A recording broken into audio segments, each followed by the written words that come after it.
বহুত হ'ল কিন্তু তুমি প্ৰমাণ নোহোৱাকৈ এনেকৈ ক'ব নোৱাৰা মইতো তোমাৰ লগত কথাই পাতিব বিচৰা নাছিলো তুমিহে আৰম্ভ কৰিছা ঠিক আছে প্ৰথমে ককাৰ বিৰুদ্ধে প্ৰমাণ আনি দেখুওৱা তাৰ পাছত মোৰ সন্মুখত তুমি কথা ক'বা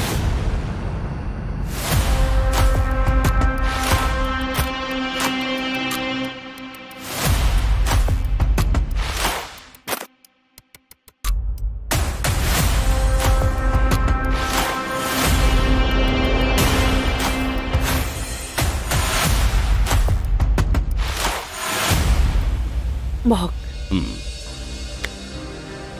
ককা আপোনাক কথা এটা কওঁ আপুনি কিন্তু মোক ভুল নুবুজিব মই প্ৰথমতে খুৰা ককাৰ কথাবিলাক বিশ্বাস কৰি লৈছিলোঁ আৰু মই ভাবিছিলোঁ আপুনি কি হ'ল ক আকৌ মই কি নাই নালাগে দিয়ক কচোন ক মোৰ ভাল লগা নাই কিবা ককা বুজি পাইছো দে তই মোক প্ৰথমতে হত্যাকাৰী বুলিয়ে ভাবি লৈছিলি আৰু তাৰ কাৰণে এতিয়াও মই অনুশোচনা কৰোঁ ককা মোৰ ককাই এনেকুৱা বেয়া কাম কেতিয়াও কৰিব নোৱাৰে মই জানো কিন্তু ককা মোৰ এজন ফ্ৰেণ্ড আছে মই আপোনাক নামটো নকওঁ আৰু আপুনিও কিন্তু নুসুধিব সি কৈছে সি হেনো আপোনাৰ বিৰুদ্ধে প্ৰমাণ আনি দিব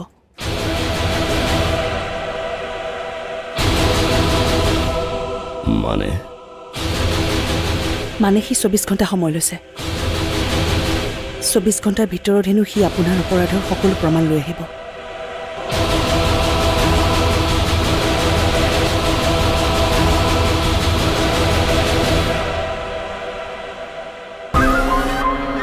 কোন ফ্ৰেণ্ড মই আপোনাক কৈছোনে নামটো নকওঁ বুলি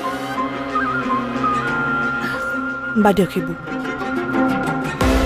24 ঘণ্টাই নহয় এবছৰ বিচাৰিলেও সি একো প্ৰমাণ লৈ আহিব নোৱাৰিব আপোনাৰ বিৰুদ্ধে কাৰণ মোৰ ককাক মই জানো নহয় মোৰ ককাই কেতিয়াও এনেকুৱা বেয়া কাম কৰিব নোৱাৰে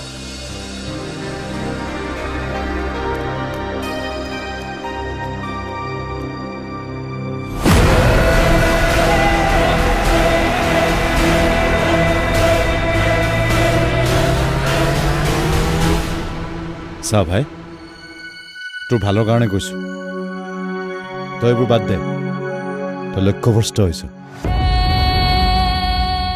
আৰে সন্ধ্যাক প্ৰমাণ দিয়াটো তোৰ কাৰণে লক্ষ্য নহয়তো তই ইয়াত প্ৰতিশোধ ল'বলৈ আহিছ সন্ধ্যা কেৱল তোৰ যাত্ৰাত লগ পোৱা এটা চৰিত্ৰহে তোৰ লক্ষ্য নহয় যাৰ জৰিয়তে তই ঘৰখনত সোমাব পাৰিছ ৰঘুনাথ চহৰীয়াৰ ওচৰত তই যাব পাৰিছ মই মোৰ লক্ষ্যতে আছো মোৰ লক্ষ্য এটাই সেই মানুহজনক শাস্তি দিয়া কথাটো কোৱাৰ কাৰণে তই বেয়া নাপাবি কিন্তু এনেকুৱা লাগিছে সন্ধ্যাৰ মন জয় কৰিবলৈ গৈ সন্ধ্যাৰ ওচৰত সঁচা প্ৰমাণ কৰিবলৈ গৈ তই এইবোৰ কৰি আছ ভণ্টিৰ কাৰণে তই একো কৰা নাই হ'ব আৰু এটা শব্দ নকবি মই জানো মই কি কৰি আছো আৰু এটা কথা মনত ৰাখিবা ছোৱালীটো দূৰৰে কথা স্বয়ং ভগৱানেও মোৰ উদ্দেশ্যৰ পৰা বিচলিত কৰিব নোৱাৰে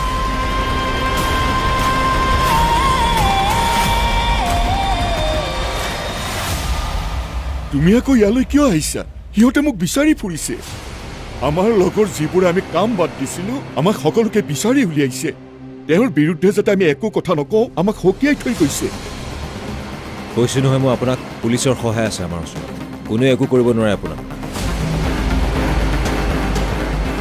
এতিয়ালৈকে আমি এইখিনি প্ৰমাণ পোৱা নাই যে আমি তেওঁক শাস্তি দিব পাৰিম গতিকে আপুনি মোক এনেকুৱা এটা প্ৰমাণ দিয়ক যাৰ জৰিয়তে তেওঁক আমি কোৰ্টত শাস্তি দিব পাৰিম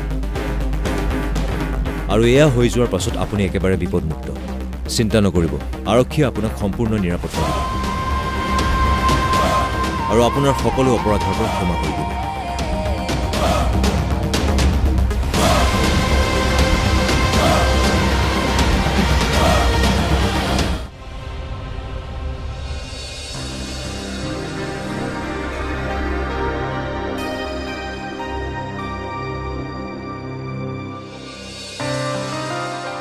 আজি তুমি ভাত ৰান্ধিছা যে? নাই, এনেই মন গ'ল। ৰান্ধিব জানা তাৰমানে? হয়, মাৰ পৰা শিকিছোঁ। ভালেই, আগ্ৰহ যে কৰিছা। নহ'লেনো আজিকালি তোমালোকৰ বয়সৰ ছোৱালীয়ে ক'ত ৰান্ধিব জানে? আপুনি কথাটো ঠিকেই কৈছে। মোৰ লগৰ কেইজনীমানেতো চাহেই বনাব নাজানে। কওকচোন কি ভাল পায়? আৰু অভিমন্যু মামাই বা কি ভাল পায়? মই আজি আপোনালোক সকলোৱে ভাল পোৱা খানা বনাম। তুমি যি ৰান্ধা আমি তাকেই খাম। আৰু অভিমন্যুৰ তেনেকুৱা একো কথাই নাই, হ'লেই হ'ল। এতিয়া কোৱাচোন, মই তোমাক কি সহায় কৰিম? নাই নাই, নালাগে। আজি আপুনি ৰেষ্ট কৰক, মই আছো নহয়। পাৰিবা অকলে? পাৰিম। ঠিক আছে তেনেহ'লে, তুমি বনোৱা। শুনকচোন, হা, কোৱা।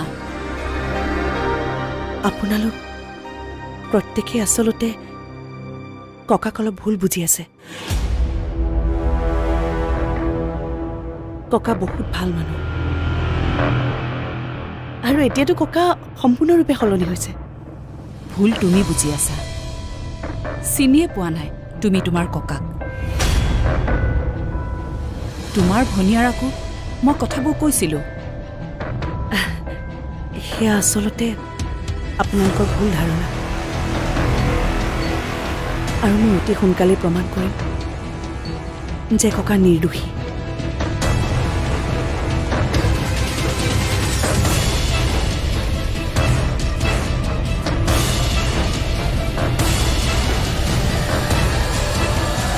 কওক, কি জানে আপুনি? কি হ'ল কওক, নে জেলত যাবলৈ মন আপোনাৰ? তুমি সঁচাই মোক বচাবাতো? অঁ, বচাম। কওক। এজন মানুহ আছিল, নাম মহেন্দ্ৰ। সি এসময়ত তেখেতৰ হৈ কাম কৰিছিল, কিন্তু কিবা এটা কথাত মহেন্দ্ৰক এদিন তেখেতে খুব গালি দিলে। তাৰ ফলত মহেন্দ্ৰই তেওঁক বেয়া পোৱা হ'ল।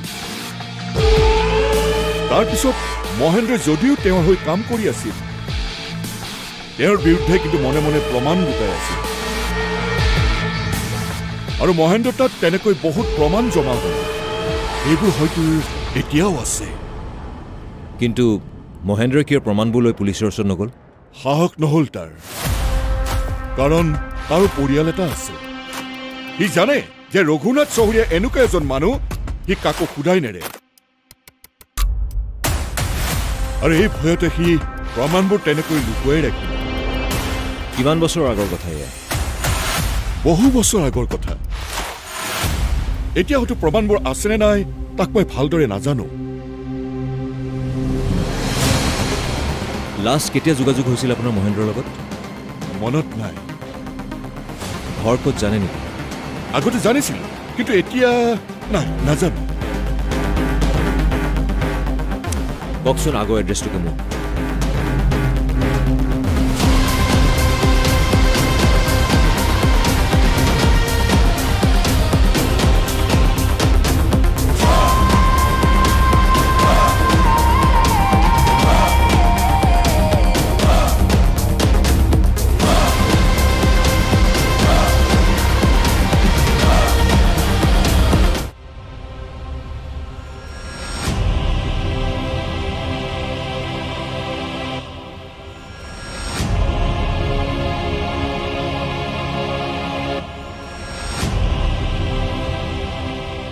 ককা, বহচোন।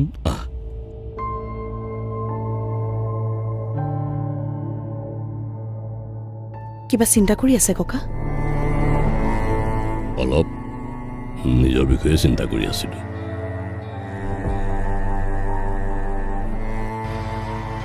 ভাবিছোঁ জীয়াই থকা দিনকেইটা সৎব্যৱহাৰ কৰিব পাৰিম নে নোৱাৰিম। কিনো কৈ আছে এইবোৰ ককা? তইতো জান মানৱ সেৱা কৰি মই কিমান সন্তুষ্টি পাওঁ, নহয় জানো? সকলোৱে জোৰ দিছে মোক। অহা বছৰ মোক ইলেকশ্যনত উঠাব বিচাৰিছে। এইটো সঁচা যে মই ক্ষমতা পোৱা মানেই বিজয়নগৰবাসীৰ উন্নতি হ'ব।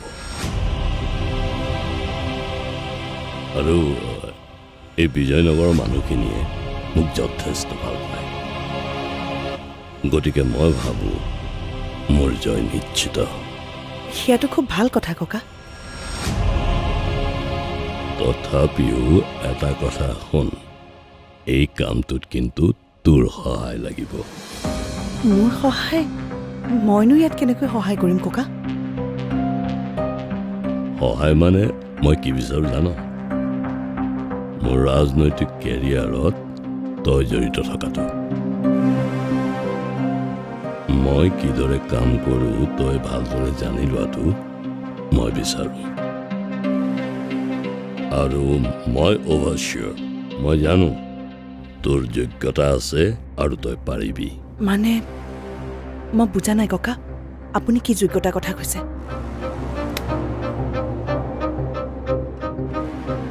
মই ভাবোঁ মোৰ পিছত মোৰ ৰাজনৈতিক কাম কাজ তই চম্ভালিব লাগিব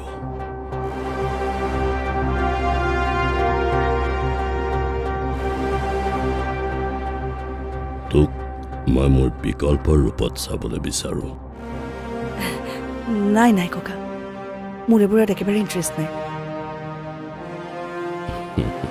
কিন্তু মানুহক সহায় কৰিতো তই ভাল পাওঁ আৰু এতিয়া তই সৰু সুৰা পৰ্যায়তহে মানুহক সহায় কৰিব পাৰিবি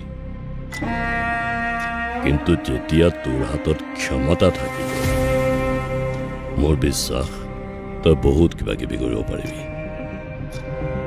মনত ৰাখিবি ক্ষমতাই হ'ল শক্তি ক্ষমতাই হ'ল অস্ত্ৰ যদি জীৱনত কিবা এটা ডাঙৰ কাম কৰিবলৈ বিচাৰ তোক ক্ষমতা লাগিবই আৰু এই ক্ষমতা ৰাজনীতিয়ে তোক দিব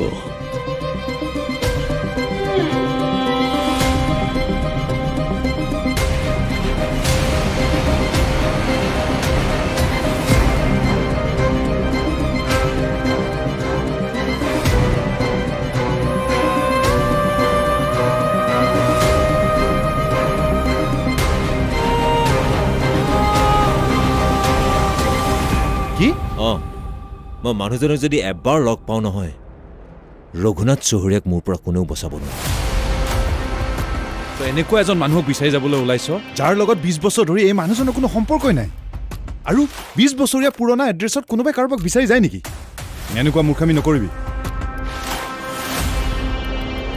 তই এটা কথা কচোন মোৰ মানুহজনক লগ পোৱাৰ কিমান % চান্স আছে 1%ও চান্স নাই তাৰমানে অলপমানটো আছে এজন মানুহ কি 20 বছৰ ধৰি একেখন জেগাত থাকিব নোৱাৰে নেকি পাৰে কিন্তু কি নহয় মানে 20 বছৰ আগৰ কথা তই ভাবিছাচোন এবাৰ চা মোৰ কাৰণে যদি 1%ও চান্স থাকে নহয় তথাপিও মোৰ ৰিস্ক কথাটো শুনচোন আৰে শুনচোন আৰে কথাটো বুজিবলৈ চেষ্টা কৰ না